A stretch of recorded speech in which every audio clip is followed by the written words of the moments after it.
I'm Evangelist Tammy, and today I'm going to share with you the empty chair technique. It is a technique that is used in Gestalt therapy. Gestalt therapy was introduced in the 1940s by Fritz Perls. He was a psychiatrist, he was a psychoanalyst, and a psychotherapist. And the whole idea of Gestalt therapy is to deal with unresolved issues and to confront those issues in the here and now.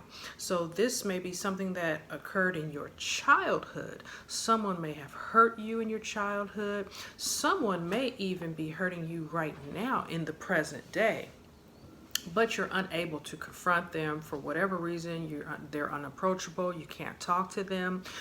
So what the empty chair technique allows us to do is to express ourselves to that person utilizing our imagination.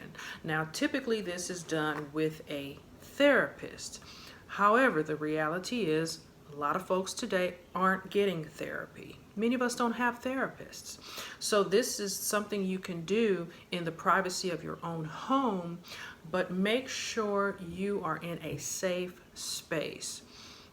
You may want to do it when no one else is at home. And you must be ready for it.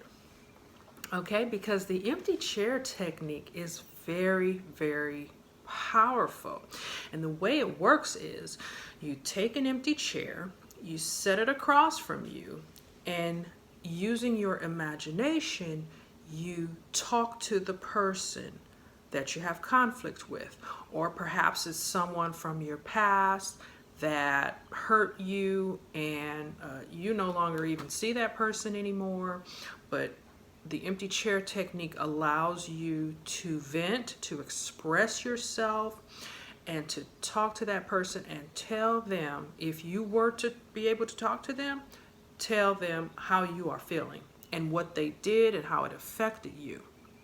And then what you do, once you're done expressing yourself, you actually switch seats and you sit in the empty chair and you respond in the way that that person might respond. And you'd be amazed what may come up. That person may end up being sorry for what they did to you. And so they will now respond to you. And then when they're done responding, you actually switch seats again back into your seat, and now you respond to that person based on what they said to you. And you'll be surprised what emotions may come up out of you. You may begin to cry. You may just begin to feel your feelings. You may experience forgiveness, which leads us to the scripture for today. And the scripture comes out of Ephesians chapter 4, verses 31 and 32. And I chose this scripture because when I did the empty chair technique, I experienced what the scripture talks about. So Ephesians chapter 4, verse 31, it says, "Let all bitterness and wrath and anger and clamor and evil speaking be put away from you with all malice. And be ye kind one to another, tender-hearted, forgiving one another, even as God, for Christ's sake, hath forgiven you." And so in my case, I experienced forgiveness. And it was so interesting because when I sat in the chair and responded to myself, that person was actually sorry. They began to be sorry for what they did, sorry for hurting me, sorry for everything that happened. And then when I sat back into my seat, I was able to express forgiveness. Now that's just me. Everyone's different. And but the important part is you are able to vent, express yourself, and emotions, even from past experiences, your emotions will begin to arise out of you. And that is part of the healing process. to feel those feelings. Oftentimes, we tend to suppress our feelings of hurt and pain so that we can just function and get through life.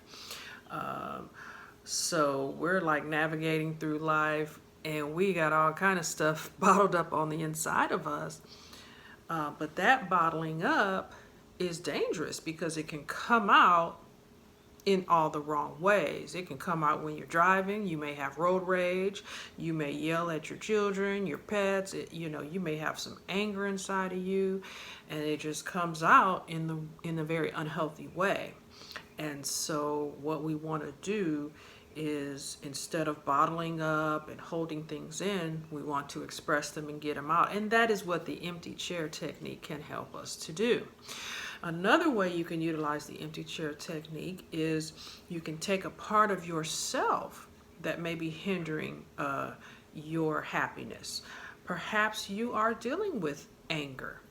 And so you place the angry part of yourself in that seat and you begin to talk to that anger and express how it is infringing upon your happiness, how it's affecting you in your relationships at your job, etc.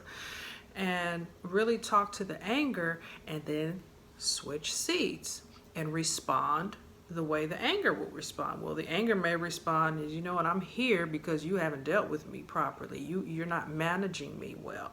I'm here because this person did this, that, and the other, and it was never dealt with. That's why I'm here. So how are you going to get rid of me? Then you switch seats and respond. Well, I need to get rid of you. I can't have you in my life. This is just an example. And so the empty chair technique can help you to see the bigger picture of your conflict. It can help you pinpoint what the issue is, and just, gain an awareness. With Gestalt therapy is big on awareness. Like maybe you're in therapy and you're doing some hand gestures, or maybe you're stomping your foot, or you're feeling anxious, your leg is moving, etc. It's also a lot about bringing awareness to us of our feelings and what, our bodily movements, and just to help us become aware of how we're feeling. So that was just a short summary of the empty chair technique. It is the most popular technique used in Gestalt therapy. And again, nowadays, not everyone is going to therapy. Not everyone has a therapist. So these are techniques we can use at home. Again, in a safe space, and be ready. Be ready. And, as always, I use scripture, because scripture is very therapeutic. It is, the Bible is our GPS for life. It helps us to navigate through life in the right way. It can help in our healing process. All right, so couple that with therapy and it is, you can experience powerful healing. Okay, that said, as always, peace and love from me to you. And until next time, take good care.